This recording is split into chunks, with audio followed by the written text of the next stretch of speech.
आज निशा के पास ऐसा केस आया है जिसे देखकर और पढ़कर उसे अपने दिन याद आ गए। केस एक माँ ने अपनी बेटी के ऊपर किया है। माँ कह रही है, मैडम, मैंने बड़ी मेहनत से अपनी बेटी को पढ़ाया लिखाया और इस काबिल बनाया कि आज यह एक अमीर घर की बहू है। अब इसे मुझे माँ कहने में भी शर्म आती है। बेटी बोली, मैम, मेरे पास आज जो कुछ भी है वह सब मेरी ही मेहनत के बलबूते पर है। अगर मैं मेहनत नहीं करती तो मैं आज इस मुकाम पर नहीं पहुंच पाती। निशा बोली, आप दोनों मुझे विस्तार से अपनी अपनी बात समझाएं। पहला मौका बिमला जी आपको दिया जाता है। बेचारी बूढ़ी माँ अपना पक्ष रखते हुए बोली, मैडम, जब मेरी यह बेटी पैदा होने वाली थी तब मेरा पति यानी कि इसका बाप रोड एक्सीडेंट में मारा गया। वह ट्रक ड्राइवर था। तब यह मेरे गर्भ में मात्र 7 महीने की थी। मैंने इसे बड़ी मुश्किल भरी परिस्थितियों में जन्म दिया, क्योंकि मेरे घर परिवार के नाम पर एक बूढ़ी सास और एक विकलांग देवर था, जिनका भरण पोषण भी मुझे ही करना पड़ता था। मैं घर का काम करके दूसरों के घर में झाड़ू पोछा करती थी। इसी बीच इसका जन्म हुआ। मैंने इसके जन्म के एक दिन बाद ही घर की सारी जिम्मेदारियां उठा ली। मैं अपने काम पर वापस लग गई। मैडम, मैंने अपने घर की जिम्मेदारी उठाते उठाते इसकी भी पूरी तन मन से देखभाल की। कई लोगों ने मुझे सुझाव भी दिए कि बिमला, अभी तेरी उम्र ही क्या है, तू दूसरा घर बसा ले। क्या कमी है तुझ में, जवान है, खूबसूरत है। लेकिन मैडम, मैंने अपनी बच्ची के आगे दुनिया का प्रस्ताव ठुकरा दिया। मैं नहीं चाहती थी कि कोई मेरी बेटी को कुछ भी कहे। मैंने अपनी पूरी जिंदगी इसी की परवरिश में झोंक दी। जब आज मुझे इसकी ज़रूरत है तो इसने मुझे माँ मानने से भी इनकार कर दिया है। मैं नहीं कहती कि यह अपना घर बार छोड़कर मेरे पास आ जाए।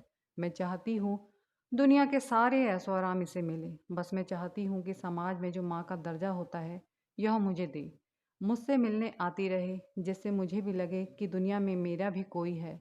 अरे, अपना पेट तो मैं भीख मांगकर भी भर सकती हूँ। एक माँ के दिल में कितना दर्द होता है जब उसकी औलाद 10 लोगों के बीच उसे पहचानने से इनकार कर देती है। उस पीड़ा को वह ना तो किसी को कह सकती है और ना ही उन जख्मों को दिखा सकती है जो उसके दिल में लगे हैं। मैं आपके पास इसलिए आई हूँ कि अगर यह मुझे माँ नहीं मानती है तो मैं इससे अपना नाम और पहचान वापस लेना चाहती हूँ। बस आप मुझे न्याय दीजिए। तत्पश्चात बेटी की बारी आई। बेटी ने अपना पक्ष रखा। बेटी कहती है, मैम, जहाँ इन्होंने मेहनत मजदूरी करके मुझे पढ़ाया लिखाया, वह तो दुनिया में सभी माँ बाप का फर्ज होता है। मेरी शादी उस अमीर घर में मेरी खूबसूरती और डिग्रियों के दम पर हुई है। मैंने बचपन से ही खूब मेहनत और लगन से पढ़ाई की, तभी मैं आज इस मुकाम पर पहुंची हूँ। और रहा खूबसूरती का सवाल, तो वह मुझे गॉड गिफ्टेड है। इसमें इनका कोई हाथ नहीं है। कहानी सुनते सुनते निशा अपनी ही यादों में खो गई। उसे याद आने लगा अपनी माँ का चेहरा, वह चेहरा जो वक्त के साथ जीर्ण शीर्ण हो चुका था। लेकिन वह चेहरा हमेशा से ऐसा नहीं था। मेरी माँ का नाम अम्बा है। अम्बा, दूध जैसी गोरी, बड़ी बड़ी आंखें, घने काले लंबे बाल, बिल्कुल परियों की कहानी जैसी। वैसे तो हर बच्चे के लिए उसकी माँ बहुत खूबसूरत होती है, लेकिन मेरी माँ बहुत सुंदर है। हम किशनपुर गांव में रहा करते थे। मेरे पिता सोमेश्वर जी एक किसान थे। घर में दादा दादी, बुआ, चाचा थे। पिताजी खेती बाड़ी का काम संभालते और माँ घर का काम संभालती। चाचा और बुआ स्कूल पढ़ने जाया करते। मैं भी आंगनबाड़ी जाया करती थी। दादाजी को आंखों से बहुत कम दिखाई देता और कानों से भी कम सुनाई देता था। दादी को गठिया का दर्द बना रहता था। धीरे धीरे वक्त का पहिया घूम रहा था। इसी बीच बुआ की शादी हो गई। बुआ ब्याह कर अपने ससुराल चली गई। चाचा भी पढ़ाई के लिए गांव से बाहर शहर चले गए। चाचा ने वहीं अपनी पढ़ाई पूरी की, नौकरी की और शहर की ही लड़की से शादी कर ली। चाची बहुत मॉडर्न विचारों वाली थी, इसलिए उन्हें गांव में रहना पसंद नहीं था। मैं भी धीरे धीरे 7 वर्ष की हो गई। एक रात पिताजी धान की फसल में पानी लगाने के लिए गए, क्योंकि हमारी बारी पानी की बारी रात को 11 बजे से थी। इसलिए बाबूजी रात को खेतों में पानी लगाने गए।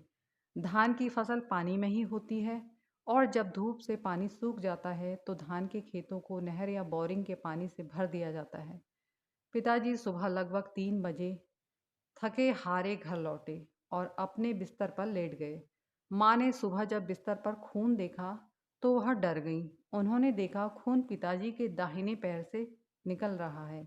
तब माँ ने पिताजी को जगाया तो पिताजी नहीं जागे। ज़्यादा खून रिस जाने की वजह से वह बेहोश हो गए थे। पड़ोसियों की मदद से माँ जैसे तैसे पिताजी को गांव के अस्पताल ले गई।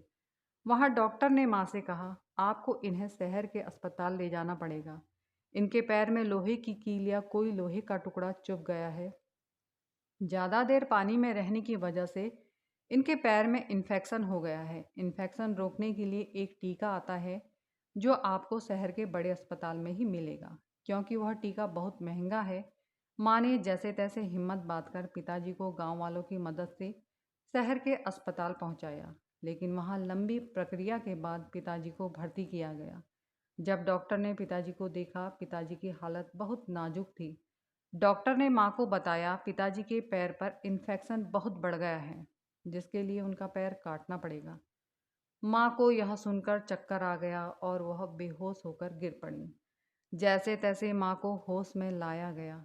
फिर डॉक्टर और गांव वालों ने माँ को समझाया कि पैर से ज़्यादा जान बचाना अभी बहुत ज़रूरी है। माँ ने डॉक्टर के दिए हुए फॉर्म पर सिग्नेचर कर दिए। पिताजी का पैर घुटने से नीचे काट दिया गया। माँ ऑपरेशन के बाद पिताजी को देखने गई तो उन्हें देखकर रो पड़ी। वह उनके पैर को देखती और अपने आप को कोसती। माँ के मायके से बड़े मामा खबर सुनकर सीधे अस्पताल दौड़े आए थे। तब उन्होंने माँ के पास जाकर माँ को धैर्य बंधाया और कहा, अम्बा, तुम ऐसे हार जाओगी तो कैसे चलेगा? कौन बूढ़े माँ बाप को सहारा देगा? कौन निस्सू को संभालेगा? माँ मामा से लिपटकर बेतहासा रो पड़ी। बोली, भैया, क्या बिगाड़ा था हमने किसी का जो भगवान ने हमें इतनी बड़ी सजा दे दी? माँ ने मामा से कहा, अम्बा, तुम घर जाओ। घर जाकर दामाद जी के कपड़े ले आओ, साथ ही साथ निशा को भी देख आओ। घर में किसी को कुछ भी नहीं पता था। हाँ, माँ ने पीसीओ से चाचा को फ़ोन ज़रूर किया था। माँ जैसे तैसे हिम्मत जुटाकर घर पहुंची तो दादी घर के दरवाजे पर खड़ी थी। माँ को देखकर निशा दौड़ कर माँ से लिपट गई और बोली, माँ, पिताजी कहाँ हैं? उतने में ही दादी ने भी पूछा, बहू, सोमेश्वर कहाँ है? माँ की सारी हिम्मत जवाब दे गई। वह निशा और सास के सवालों का जवाब ना दे सकी और अपनी सास को पकड़कर दरवाजे पर ही जोर जोर से रो पड़ी और बोली, माँ जी, मुझे माफ़ कर दीजिए, मुझसे बहुत बड़ा अपराध हो गया। दादी घबराई और रोती हुई बोली, कुछ कहेगी भी या हमें ऐसे ही मार डालेगी? दादाजी को भी घर में हो रही हलचल से एहसास हो गया कि घर में कुछ बहुत बुरा हो गया है। माँ ने रोते रोते सारा किस्सा बयां कर दिया, क्योंकि माँ का सीना दर्द से फटा जा रहा था। दादी खबर सुनते ही पागलों जैसी हो गई। तब माँ ने मुझसे कहा, निशु, जाकर पड़ोस की नीमा काकी को कहना, माँ ने बुलवाया है। नीमा काकी पड़ोसी कम और माँ की बहन ज़्यादा थी, इसलिए नीमा काकी ने हमारे घर की सारी जिम्मेदारियां अपने कंधों पर उठा ली। दादाजी पूछते रहते क्या हुआ, लेकिन वह किसी की भी नहीं सुनते, बस अपने आप से बातें करते रहते।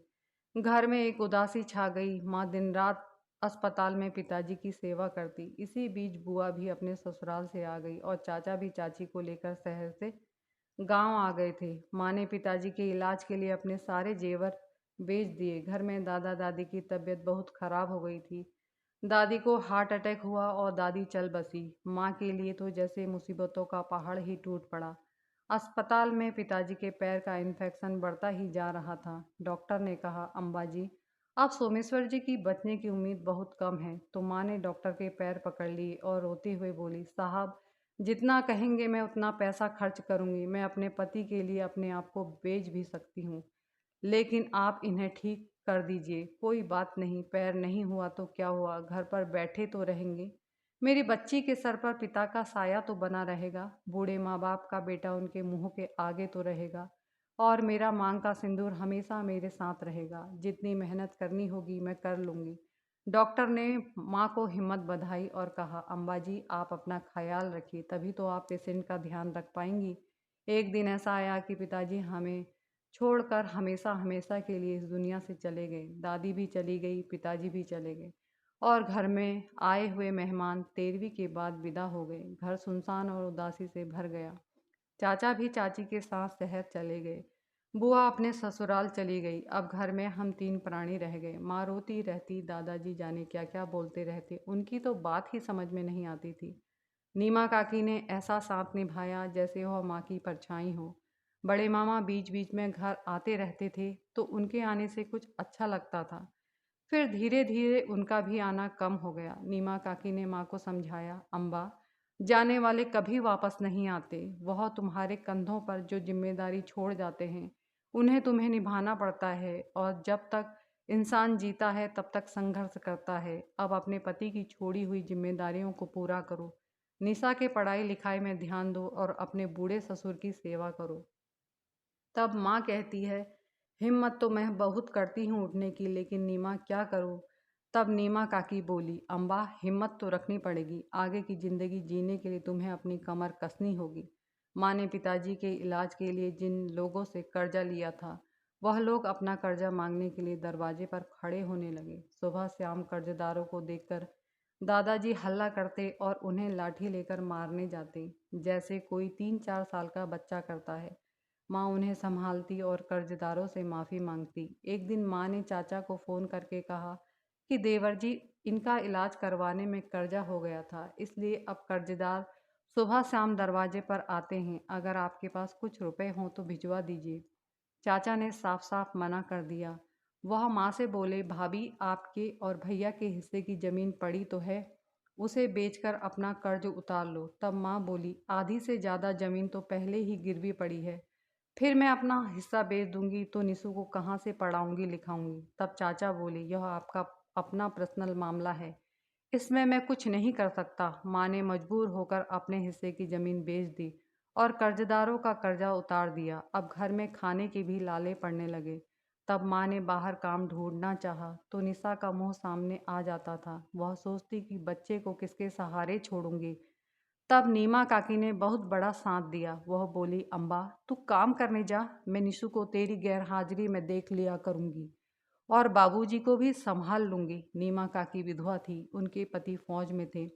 वह एक लड़ाई में शहीद हो गए थे। घर में भी कोई नहीं था, इसलिए वह माँ का बहुत ख्याल रखती थी और माँ भी उन पर बहुत ज़्यादा निर्भर थी। गांव में मनरेगा के तहत नहर कार्य का निर्माण हो रहा था।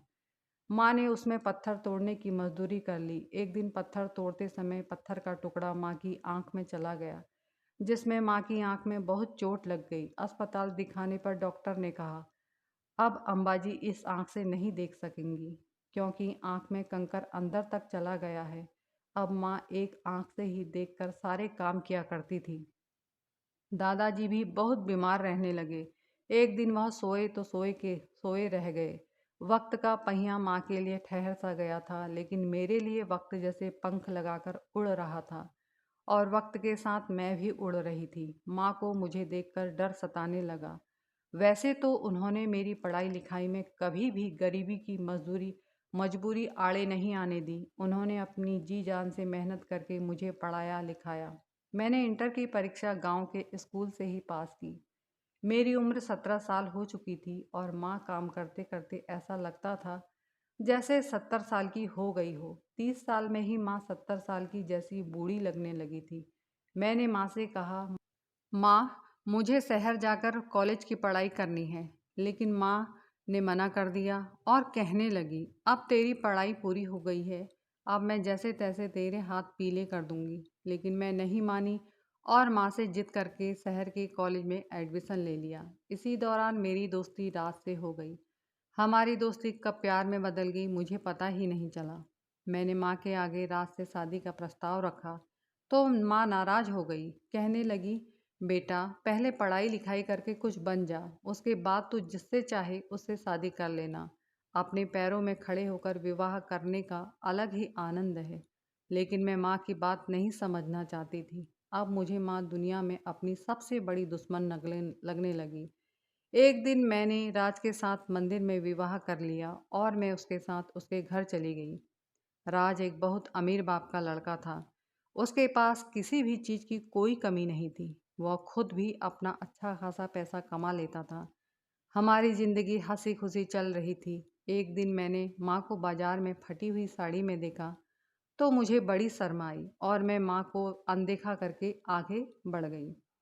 एक दिन रास्ते में नीमा काकी मुझे मिली और कहने लगी, निशा तेरी माँ का हाल बहुत बुरा है। बेटा एक बार आकर उसे देख तो लेती। वह तेरी माँ है, उसने तेरे लिए कितने त्याग किए तू नहीं जानती क्या।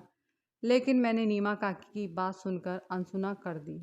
किस्मत ने ऐसा झटका खाया दिया कि एक दिन कार एक्सीडेंट में मेरी कमर से नीचे का हिस्सा लकवाग्रस्त हो गया और फिर 3-4 महीने तक मैं बिस्तर में ही पड़ी रह गई। इसी दौरान राज ने मुझे यह कहकर माँ के घर छोड़ दिया कि माँ का घर तो माँ का ही होता है, मैं तुमसे मिलने आता रहूँगा। वह मुझे माँ के पास छोड़कर हमेशा हमेशा के लिए चला गया। माँ माँ होती है, माँ ने मेरे सारे अपराध माफ़ कर दिए। जैसे ही माँ ने मुझे गले लगाया मुझे अपनी गलती का एहसास हुआ और मैं माँ से बोल पड़ी, माँ यह मुझे तुम्हारे कहना न मानने की सज़ा मिली है। ऊपर वाले ने एक माँ की बद्दुआ के रूप में मुझे यह सज़ा दी है। तब माँ बोली, बेटा बच्चा कैसा भी हो माँ उसे कभी बद्दुआ नहीं दे सकती। माँ मेरी देखभाल में फिर से व्यस्त हो गई। वह मेरा वैसे ही ध्यान रखने लगी जैसे बचपन में रखा करती थी। माँ ने धीरे धीरे मुझे मानसिक रूप से इतना ताकतवर बना दिया कि वह मुझसे बोली, बेटा तुम मेरी औलाद हो, तुम्हारी रगों में मेरा दूध दौड़ता है। इसलिए मैं तुमसे कहती हूँ, जिंदगी के मैदान में डट कर लड़ो और अपनी पढ़ाई को उसका हथियार बनाओ। ऐसे निराश बैठकर जिंदगी नहीं जी जाती है। अपना लक्ष्य प्राप्त करो और ज़िंदगी में कुछ बनकर दिखाओ। माँ ने धीरे धीरे फिर से काम करना शुरू कर दिया। वह मेरे लिए प्रतियोगिता परीक्षा की किताबें लेकर आती और कहती, बेटा अपनी पढ़ाई के साथ साथ स्पर्धा की भी तैयारी करो। मेरी माँ की मेहनत रंग लाई और एक दिन मेरा यूपीएससी परीक्षा में चयन हो गया और आज मैं अपनी माँ की बदौलत इस कुर्सी पर बैठी हूँ। आज मुझे ऐसा न्याय करना है जिसे दुनिया याद करे। निशा केस की फाइल घर ले जाती है और उसे गंभीरता से पढ़ती है। उसके बाद वह कोर्ट में दूसरे दिन फैसला सुनाती है। फैसला माँ के हक में जाता है। वह बेटी से पूछती है कि तुम क्या करना चाहती हो, अपनी माँ की पहचान छोड़कर रहना चाहती हो या उन्हें मासिक भत्ता और उनकी देखभाल का जिम्मा उठाना चाहती हो। अगर तुमने माँ की पहचान लेने से इनकार कर दिया तो तुम्हारे पास कुछ नहीं रहेगा। जो तुम्हारे पास डिग्रियां हैं वह भी खत्म हो जाएंगी और जो तुम्हारा रंग रूप है जिसका तुम्हें बहुत घमंड है उसके बारे में मैं पर्सनल रूप से यही कहना चाहूँगी, अगर तुम्हारी माँ ने मेहनत मजदूरी करके तुम्हें पढ़ने के लिए नहीं भेजा होता तो शायद कड़ी धूप में तुम्हारा भी रंग रूप तुम्हारी माँ जैसा हो जाता। मैं तो तुम्हें व्यक्तिगत रूप से यही कहना चाहूँगी कि वह तुम्हारी माँ है और आने वाले समय में तुम भी किसी बच्चे की माँ बनोगी। भगवान ना करे कभी तुम्हारे बच्चे ने तुमसे कह दिया कि तुम मेरी माँ नहीं हो, तो सोचो क्या होगा। बेटी के मन में माँ के लिए दया का भाव भर आया और वह माँ से लिपटकर जोर जोर से रोने लगी। निशा को बड़ी खुशी हुई कि वह एक माँ को उसका हक दिलाने में कामयाब रही। आज निशा अपनी माँ के साथ खुश है और उसने एक बच्ची को भी गोद लिया है जिसकी पढ़ाई लिखाई और परवरिश का जिम्मा निशा ने अपने ऊपर लिया है। घर में तीनों प्राणी हैं, कुल मिलाकर बहुत खुश हैं। दोस्तों, हम अपने माँ बाप का किया हुआ उन्हें गिनवा देते हैं कि यह तो सभी माँ बाप का फ़र्ज होता है, लेकिन हम कभी यह नहीं गिनवाते कि औलाद का क्या फ़र्ज होता है। अम्बा जी एक सशक्त महिला थी जिन्होंने मुश्किल भरी परिस्थितियों का बड़ी बहादुरी से सामना किया और अपनी बेटी को ऐसे आसन पर बैठा दिया जहां वह न्याय कर सके। इसलिए माता पिता के त्याग को ना गिनवाते हुए औलाद को अपना फ़र्ज और कर्तव्य हमेशा याद रखना चाहिए। यह जो माँ बाप की बद्दुआएं होती हैं यह किसी भी लोक में शांति नहीं लेने देती हैं। इसलिए जितना हो सके अपनी तरफ से अपने माता पिता का ख्याल रखें। यह कहानी सत्यार्थ को प्रदर्शित करती है।